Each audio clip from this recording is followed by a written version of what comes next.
ಪ್ರೀತಿಯ ಪ್ರಥಮ PUC ವಿದ್ಯಾರ್ಥಿಗಳೇ, ಎಲ್ಲರಿಗೂ ಕೂಡ ಮತ್ತೊಮ್ಮೆ ನನ್ನ ಯೂಟ್ಯೂಬ್ ಚಾನಲ್ಗೆ ಸ್ವಾಗತವನ್ನು ಕೋರ್ತಾ ಇದ್ದೇನೆ. ಈ ಒಂದು ಪ್ರಶ್ನೆ ಪತ್ರಿಕೆಯನ್ನು ನಮಗೆ ಕಳಿಸಿಕೊಟ್ಟಂತಹ ಶರಾಯು ಅವರಿಗೆ ಧನ್ಯವಾದಗಳನ್ನು ತಿಳಿಸ್ತಾ ಇದ್ದೇನೆ. ಬೆಂಗಳೂರಿನಲ್ಲಿ ಇವರು ಓದ್ತಾ ಇದ್ದಾರೆ. ಬೆಂಗಳೂರು ಆಯಿತಾ, ಲವ್ ಬಹಳ ಅಂದರೆ ಬಹಳ ಇದೆ ನಮ್ಮ ಮೇಲೆ ಬೆಂಗಳೂರು ಜನಕ್ಕೆ. ನೋಡಿ, ಕೆಮಿಸ್ಟ್ರಿ, ಇಂಗ್ಲೀಷು, ಫಿಸಿಕ್ಸು ಈ 3 ಪ್ರಶ್ನೆ ಪತ್ರಿಕೆಗಳನ್ನು ಕೂಡ ಶರಾಯು ಅವರು ನಮಗೆ ಕಳಿಸಿಕೊಟ್ಟಿರುವಂಥದ್ದು. First year PUC question paper ಆಗಿರುತ್ತೆ. ಇದು ಬಹಳ ಅಂದರೆ ಬಹಳ ಇಂಪಾರ್ಟೆಂಟು. ರೀಸನ್ ಏನಕ್ಕೆ ಅಂತ ನಾನು ಹೇಳ್ತಾ ಹೋಗ್ತೇನೆ. ಪೂರ್ತಿ ಬರೋ ಗ್ರಾಮರ್ ಎಲ್ಲ ಕೊಟ್ಬಿಟ್ಟಿದ್ದಾರೆ. ಪಾಪ ಆ್ಯಕ್ಚುಲಿ ಅವರಿಗೆ ಡಿಫಿಕಲ್ಟ್ ಆಗಿರ್ಬೋದು ಮಕ್ಕಳಿಗೆ, ಯಾಕಂದರೆ ಕೆಲವೊಂದು ಪಾರ್ಟು ಗ್ರಾಮರು ಬೇಡವಾಗಿತ್ತು ಈಗ ಅವರಿಗೆ. ಬನ್ನಿ, ಈಗ ಯಾವುದೆಲ್ಲ ಪ್ರಶ್ನೆಗಳಿಗೆ ಏನೆಲ್ಲ ಆನ್ಸರ್ ಅಂತ ನೋಡ್ತಾ ಹೋಗೋಣ ಬನ್ನಿ ವಿದ್ಯಾರ್ಥಿಗಳೇ. ನೋಡಿ, match the column A with column B ಅಂತ ಇದೆ. ಈಗ ಎಲಿಫೆಂಟ್ ಅಂತ ಇದೆ. ಎಲಿಫೆಂಟ್ ಅಂತ ಬಂದ ತಕ್ಷಣ ತಲೆಗೆ ತಮಗೆ ಬಂದುಬಿಡಬೇಕು, ಹೌದಲ್ವ? ಏನು ಆನ್ಸರು ಅಂತ. ಏನು? Honourable minister of jungle Kingdom ಅಂತ. ಲಯನ್ಗೆ ಏನು ಬೇಕು? ವಾಂಟೆಡ್ ಪೀಸ್ ಆ್ಯಂಡ್ ಟ್ರ್ಯಾಂಕ್ವಾಲಿಟಿ ಅಂತ, ಹೌದಲ್ವ? ಫಾಕ್ಸ್ ಒಬ್ಬ ಚೇರ್ಮ್ಯಾನ್ ಅಂತ. ಈಗ ಎಲಿಫೆಂಟಿಗೆ ಗೊತ್ತಿರಲಿಲ್ವ? ಟೆನ್ಷನ್ ತಗೋಬಾರ್ದು. ಲಯನ್ನಿಗೆ ಏನು ಆನ್ಸರು? ವಾಂಟೆಡ್ ಪೀಸ್ ಆ್ಯಂಡ್ ಟ್ರ್ಯಾಂಕ್ವಾಲಿಟಿ ಅಂದರೆ ಸೆಕೆಂಡಿಗೆ ಎ ಆನ್ಸರ್ ಇರಬೇಕು. ಎಲ್ಲಿದೆ ಹುಡುಕ್ರಪ್ಪ. ಹುಡುಕಿದ್ರೆ ನಿಮಗೆ ಈಗ ಸಿಕ್ತು. ಎಲ್ಲಿದೆ ಅದು? ಆಪ್ಷನ್ ಸಿನಲ್ಲಿದೆ. ಮಗು ಕೂಡ ಅದೇ ಆನ್ಸರನ್ನು ಎಕ್ಸಾಮಲ್ಲಿ ಹಾಕಿದೆ. ಪರ್ಫೆಕ್ಟಾಗಿದೆ ಆನ್ಸರು. ಧನ್ಯವಾದಗಳು. ಬನ್ನಿ, ಈಗ complete the following analogue about the school boy ಅಂತ ಇದೆ. ಸ್ಕೈಲಾರ್ಕ್ ಡ್ಯಾಶ್ ಸ್ಕೂಲ್ ಗೆ ಕೇಜನ್ನು ಹೋಲಿಕೆ ಮಾಡಲಾಗಿದೆ. ಅದು ಸರಿ, ಪಾಠದಲ್ಲೇ ಇದೆ. ಆದರೆ ಸ್ಕೈಲಾರ್ಕಿಗೆ ಎದಕ್ಕೆ ಹೋಲಿಕೆ ಮಾಡಿದ್ದಾರೆ? ಇಲ್ಲಲ್ವಾ? ಹಾಗಿದ್ರೆ ಇದಕ್ಕೆ ಸರಿಯಾದ ಉತ್ತರ ಬಂದು ಪ್ರೀತಿಯ ವಿದ್ಯಾರ್ಥಿಗಳೇ ಆಪ್ಷನ್ನು ಎ ಅಥವಾ ಬಿ ಆಗಿರುತ್ತೆ. ದಯವಿಟ್ಟು ಕಮೆಂಟ್ ಮುಖಾಂತರ ನೀವೇ ನನಗೆ ತಿಳಿಸಬೇಕು. ಸಿನು ಡಿನು ಎರಡೂ ಕೂಡ ತಪ್ಪಾಗಿರುತ್ತೆ. ಈಗ ಕ್ವಶನ್ ನಂಬರ್ 3ಗೆ ಹೋಗೋಣ. ಅಕಾರ್ಡಿಂಗ್ ಟು ಮಾರಾ the medicinal creeper had been cursed by dash ಅಂತ ಇದೆ. ಇದು ಎಲ್ಲರಿಗೂ ಕೂಡ ಗೊತ್ತಿರುವಂಥದ್ದೇ ಆಯಿತಾ. ಋಷಿ ಮುನಿ ಇದಕ್ಕೆ ಶಾಪವನ್ನು ಕೊಟ್ಟಿರ್ತಾರೆ. ಹಾಗಿದ್ರೆ ಸರಿಯಾದ ಉತ್ತರ ಆಪ್ಷನ್ ಸಿ ಆಗಿರುತ್ತೆ, ಸೇಜ್ ಅಂತ. ಬನ್ನಿ ವಿದ್ಯಾರ್ಥಿಗಳೇ, 4ನೆಯ ಪ್ರಶ್ನೆ ನೋಡೋಣ. ಒಂದು ಸ್ಟೇಟ್ಮೆಂಟು, ಒಂದು ರೀಸನನ್ನು ಕೊಟ್ಟಿದ್ದಾರೆ. ವೈಕಂ ಮೊಹಮ್ಮದ್ ಬಶೀರ್ ಅವರು ಸಂಜೆ 4 ಗಂಟೆಗೆ ಹೇಳ್ತಾ ಇದ್ರು, he wanted to save the expense. ಏನಕ್ಕೆ? ಹಿ ವಾಂಟ್ ಟು ರೀಸನ್ ಅಂತ ಕೊಟ್ಟಿದ್ದಾರೆ ಆಯಿತಾ. ಬೆಳಗಿನ ತಿಂಡಿ ಹಾಗೂ ಮಾರ್ನಿಂಗ್ ಮಧ್ಯಾಹ್ನದ ಉಪಹಾರ ಹಾಗೂ ಬೆಳಗಿನ ಟೀಗೆ ದುಡ್ಡಿರಲಿಲ್ಲ ಅವ್ರ ಹತ್ರ, ಉಳಿಸ್ಬೇಕಾಗಿತ್ತು, ಹಾಗಾಗಿಯೇ ಅಂತ ಆಯಿತಾ. ದುಡ್ಡಿದ್ರೂ ಕೂಡ ಖರ್ಚು ಮಾಡೋಂಗಿಲ್ಲ, ಯಾಕಂದರೆ 3 ಹೊತ್ತು ತಿನ್ನೋಕ್ಕೆ ದುಡ್ಡಿಲ್ಲ ಅವ್ರ ಹತ್ರ. ಹಾಗಾಗಿ ಸರಿಯಾದ ಉತ್ತರ ಕ್ವಶನ್ ನಂಬರ್ 4ಕ್ಕೆ ಇಲ್ಲಿ ಆಪ್ಷನ್ ಸಿ ಆಗಿರುತ್ತೆ. ಎರಡೂ ಕೂಡ ಸರಿ. Both the statement and the reason are true ಅನ್ನುವಂಥದ್ದು. 5ನೆಯ ಪ್ರಶ್ನೆ, fill in the blanks with appropriate articles ಅಂತ ಇದೆ. The man went out and built dash bigger and better hut a little distance away from dash jungle ಅಂತ ಇದೆ. 5ನೆಯ ಪ್ರಶ್ನೆಗೆ ಸರಿಯಾದ ಉತ್ತರ ಬಂದು ಪ್ರೀತಿಯ ವಿದ್ಯಾರ್ಥಿಗಳೇ, the man went out and built a ಇದಲ್ವ ಲೆಟರ್, ಅದು bigger hut and better little distance away from dash jungle ಅಂತ ಇದೆ. ಫ್ರಮ್ ಡ್ಯಾಶ್ ಜಂಗಲ್ ಅಂತ ಹೇಳಿದರೆ ಅದು ದಿ ಜಂಗಲ್ ಅನ್ನುವಂಥದ್ದು ಸರಿಯಾದ ಆರ್ಟಿಕಲ್ ಆಗಿರುತ್ತೆ. ಅಥವಾ ಅಂತ ಕೊಟ್ಟು ಮತ್ತೆ ಇನ್ನೊಂದನ್ನು ಕೊಟ್ಟಿದ್ದಾರೆ. ಈ ಏಟ್ ಆ್ಯನ್ ಆ್ಯಪಲ್ ಅಂತ ಬರಬೇಕು ಅಲ್ಲಿ. ಯಾಕೆ ಅಂತ ಹೇಳಿದರೆ ಅದು ಓವೆಲ್ ಸೌಂಡ್ ಮಕ್ಕಳೇ. ಬನಾನಾ ಇದ್ದರೆ ಎ ಬರೋದು, ಆ್ಯಪಲ್ ಅಂತ ಇದೆ ಆ್ಯನ್ ಅಂತ ಬರಬೇಕು. ಡ್ರ್ಯಾಂಕ್ ಡ್ಯಾಶ್ ಗ್ಲಾಸ್ ಅಂತ ಇದೆ, ಅದು ಕಾನ್ಸೊನೆಂಟ್ ಸೌಂಡು, ಹಾಗಾಗಿ ಎ ಅಂತ ಬರೆದ್ರೆ ಸಾಕು, ಮತ್ತೇನೂ ಇಲ್ಲ.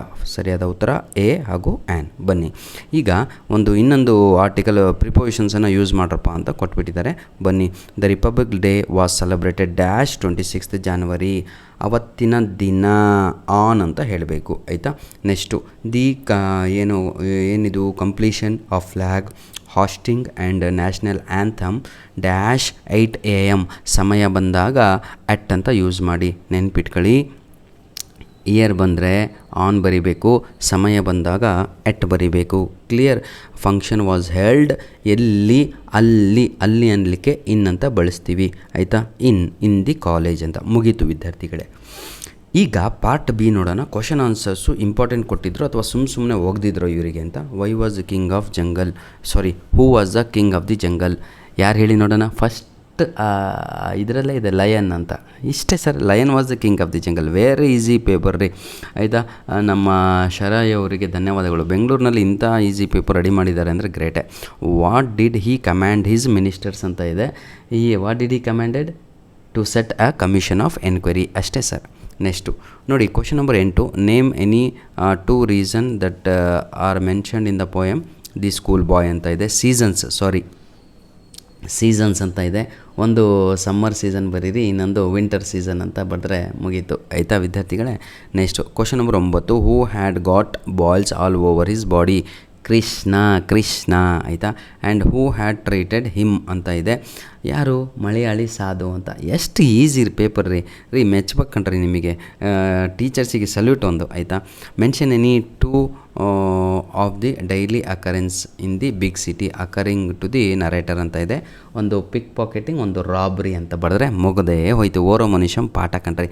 4 ಕೊಟ್ಟು ಯಾವುದಾದ್ರೂ 3 ಬರೀರಿ ಅಂದರೆ sir great sir question paper ready ಮಾಡಿದವರಿಗೆ. ನೆಕ್ಸ್ಟು ಆಯಿತಾ. ಬನ್ನಿ, ನಾನು ಕೊಟ್ಟಿದ್ನಲ್ವ ಅದಕ್ಕಿಂತ ಈಸಿ ಇದೆ ರೀ ಪೇಪರ್ ಇದು ನಿಜವಾಗಿಯೂ ಆಯಿತಾ. ಆದರೆ ಮಕ್ಕಳು ಮಾತ್ರ ಎಂಜಾಯ್ ಮಾಡಿದ್ರಲ್ವ ಅದು ಮುಖ್ಯ.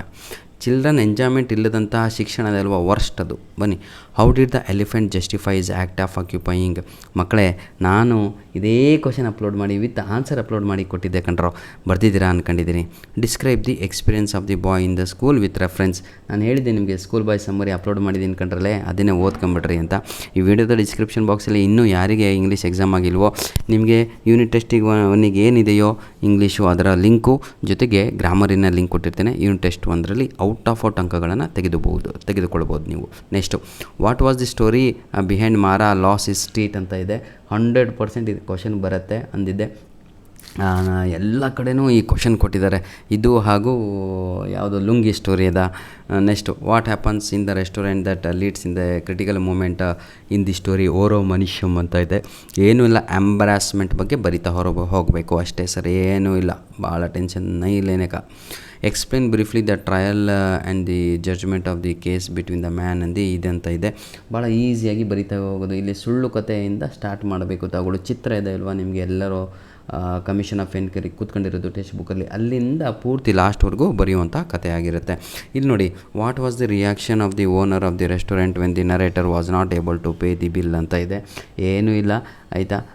1 to 3rd ಪೇಜಿಂದ ನಿಮ್ಮ ಟೆಕ್ಸ್ಟ್ ಬುಕ್ಕಲ್ಲಿರುವಂಥದ್ದು, ಅಲ್ಲಿಂದ ಲಾಸ್ಟ್ವರೆಗೂ ಪಾಠ ಅಂತ ಅನ್ಕೋಬೇಡಿ. ಓ ಗಾಡ್ ಸೇವ್ ಮಿ ಅಂತ ಕರಿತಾನಲ್ವ ಅಲ್ಲಿವರೆಗೂ ಬರಿಬೇಕಾಗಿರುತ್ತೆ. ಪಾರ್ಟ್ ಸಿಗೆ ಬರೋಣ. ಫುಲ್ಲು ಗ್ರಾಮರ್ ಇದೆ ಮಕ್ಕಳೇ. ವಿಡಿಯೋ ತಪ್ಪದೇ ನೋಡಿದರೆ ಕಲಿತೀರಾ ಕರೆಕ್ಟಾಗಿ.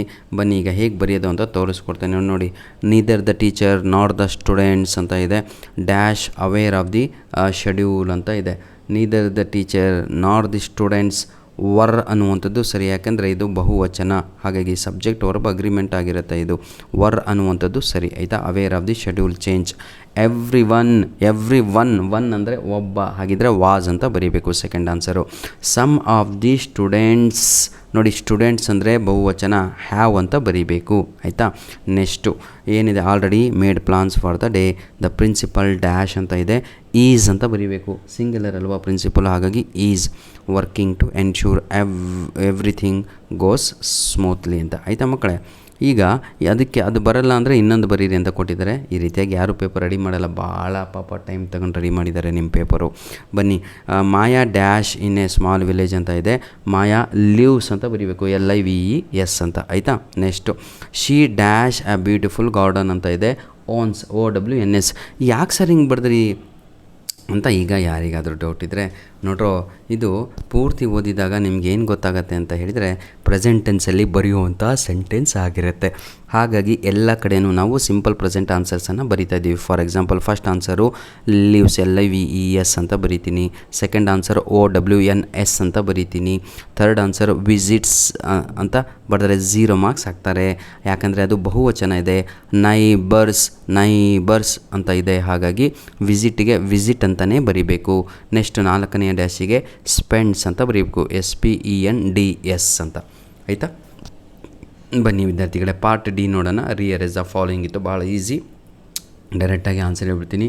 I have always regarded it as my duty to protect the interest of my friends ಅನ್ನುವಂಥದ್ದು ಸರಿಯಾದ ಉತ್ತರ. ಹೆಂಗೆ ಸರ್ ಮಾಡಿಬಿಟ್ರಿ ಅಂತ ನೀವು ಕೇಳಿದಾದರೆ, ಮೊದಲಿಗೆ ನಾವು ಸಬ್ಜೆಕ್ಟ್ ಬರೀಬೇಕು, ಅದು ಐ ಆಗಿರುತ್ತೆ. ಅರ್ಥ ಆಗತ್ತಲ್ವ ಎಲ್ಲರಿಗೂ ಆಯಿತಾ. ನಂತರದಲ್ಲಿ ಏನು ತಗೋಬೇಕು ಸರ್, ಅದಕ್ಕೆ ವರ್ಬು ಆಯಿತಾ. ಐ ಹ್ಯಾವ್ ಅಂತ ಮುಗೀತು, ಎಲ್ಲ ಸಿಕ್ಕಂಗೆ ನಿಮಗೆ ಮತ್ತೇನೂ ಇಲ್ಲ. ಇದನ್ನು ನೋಡ್ಕೊಳ್ಳಿ.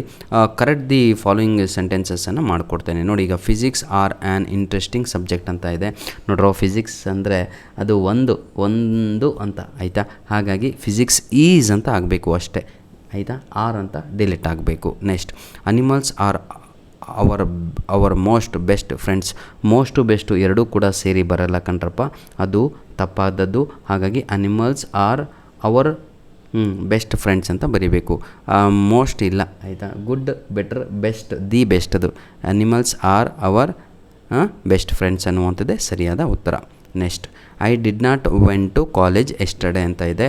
ಇಲ್ಲಿ ನೋಡಿ, ಒಮ್ಮೆ ಪಾಸ್ಟ್ ಟೆನ್ಸ್ ಬಂದಾಗ the following verb should come in present form. ಹಾಗಾಗಿ ಇಲ್ಲಿ ವೆಂಟ್ ಅನ್ನೋದು ತಪ್ಪು. ಆ ವೆಂಟ್ ಜಾಗದಲ್ಲಿ ಗೋ ಅಂತ ಹಾಕಿ ಪೂರ್ತಿ sentence I did not go to college yesterday ಅಂತ ಬರೀಬೇಕು ಅಷ್ಟೇ ಸರ್.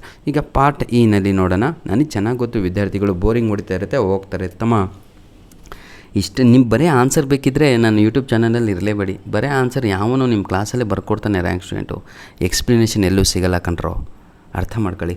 ಬನ್ನಿ, a frame question, framing questions ಅಂತ ಇದೆ. ರಿಲೇಟ್ ಏನಂತ ಇದೆ ಬನ್ನಿ. He left early because he was sick ಅಂತ ಇದೆ. ಈಗ ಬಿಕಾಸ್ ಹಿ ವಾಸ್ ಸಿಕ್ಕಿಗೆ ಅಂಡರ್ಲೈನ್ ಇದೆ, ಹಾಗಾಗಿ answer why did he leave early ಅಂತ ಬರಿಬೇಕು. Why did he leave early ಅಂತ ಬರಿಬೇಕಾಗತ್ತೆ. Next, the college day was celebrated on 12th February 2025 ಅಂತ ಇದೆ. ಅಲ್ಲಿ when was the college day celebrated ಅಂತ ಬರಿಬೇಕು. When was the college day celebrated ಅಂತ. ಆಯಿತಾ, 2 ಆನ್ಸರ್ ಆಯಿತು.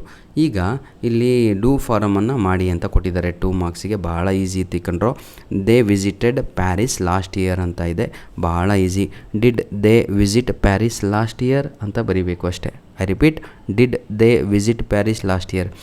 ನೋಡ್ರೋ, ಬರೀ ಹಿಂಗೆ ಹೇಳಿದರೆ ಅರ್ಥ ಆಗಲ್ಲ ಕಣ್ರೋ.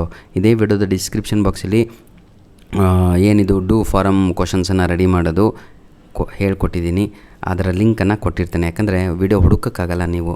ಆಯಿತಾ, ಇದೇ ವಿಡಿಯೋದ ಡಿಸ್ಕ್ರಿಪ್ಷನ್ ಬಾಕ್ಸಲ್ಲಿ ಎಲ್ಲ ಮೇನ್ ಕ್ವಶನಿನ ಸಪ್ರೇಟಾಗಿ ಲಿಂಕನ್ನು ಕೊಟ್ಟಿರ್ತೀನಿ. ಕ್ಲಿಕ್ ಮಾಡಿಕೊಂಡು 1ರಿಂದ 2 ವಿಡಿಯೋ ನೋಡಿ ಪರ್ಫೆಕ್ಟ್ ಆಗಿಬಿಡ್ತಾರೆ ಜೀವನದಲ್ಲಿ. ಯಾಕಂದರೆ ಇವೆಲ್ಲವೂ ಕೂಡ ಆನ್ಯುವಲ್ ಎಕ್ಸಾಮಿಗೂ ಬರುವಂಥದ್ದು. ರಾಜೇಶ್ ಸಿಂಗ್ಸ್ ಮೆಲೋಡಿಯಸ್ಲಿ ಅಂತ ಇದೆ. ಡಸ್ ರಾಜೇಶ್ ಸಿಂಗ್ ಮೆಲೋಡಿಯಸ್ಲಿ ಅನ್ನುವಂಥದ್ದು ಸರಿಯಾದ ಉತ್ತರ ಆಗಿರುತ್ತೆ. ನೆಕ್ಸ್ಟ್, ಇಟ್ ಈಸ್ ರೈನಿಂಗ್ ಅಂತ ಇದೆ. ಇಸಂಟ್ ಇಟ್ ಅಂತ ಬರೆದ್ರೆ ಸರಿಯಾದ ಉತ್ತರ. ರಾಮ ಡಸಂಟ್ ಲೈಕ್ ಕಾಫಿ ಅಂತ ಇದೆ. ಸರಿಯಾದ ಉತ್ತರ ಡಸ್ ಹಿ ಅಂತ ಬರೀಬೇಕು ಅಷ್ಟೇ. ಡಸ್ ಹಿ ಅಂತ. ಧನ್ಯವಾದಗಳು. ನಿಮ್ಮ ಅಮೂಲ್ಯವಾದ 12 ನಿಮಿಷಗಳ ಕಾಲ ನಮಗೆ ಕೊಟ್ಟಿದ್ದಕ್ಕಾಗಿ ದೇವರು ಸದಾ ನಿಮ್ಗೆ ಸಂತೋಷವಾಗಿರಲಿ. ಯಾರೆಲ್ಲ ವೀಡಿಯೋ ನೋಡಲಿಲ್ವೋ ಜೀವನದಲ್ಲಿ ಏನೂ ಕಲಿಯಲ್ಲ ಸರ್. ಅದೇ ಹೇಳಿದ್ನಲ್ವ, ಗೈಡ್ ಇಟ್ಕೊಂಡಂಗೆ ಆಗುತ್ತೆ, ಅಥವಾ ಯಾರೋ ಕೊಟ್ಟಿದ್ದು, ಯಾರೋ ಆನ್ಸರ್ ಬರ್ಕೊಟ್ಟಿದ್ದು ನೋಡ್ಕೊಂಡಂಗೆ ಆಗುತ್ತೆ. ಕ್ರಾಸ್ ಚೆಕ್ ಹೇಗೆ ಮಾಡಬೇಕು ಅಂದರೆ ವಿತ್ ಎಕ್ಸ್ಪ್ಲನೇಷನ್ನು ಇರೋ ಡೌಟ್ಸ್ಗಳು ಕ್ಲಿಯರ್ ಆಗಬೇಕು. ಇದ್ಯಾಕಲ್ಲ, ಇದು ಹೆಂಗೆ ಅಂತ ಅವಾಗೇ ನೀವು ಕಲಿಯೋದು. ಧನ್ಯವಾದಗಳು. God bless you. ದಯವಿಟ್ಟು ನಮ್ಮ ವೀಡಿಯೋಸ್ಗಳನ್ನು ನಿಮ್ಮ ಫ್ರೆಂಡ್ಸ್ಗಳಿಗೆ ಶೇರ್ ಮಾಡೋದನ್ನು ಮರೆಯಬೇಡಿ.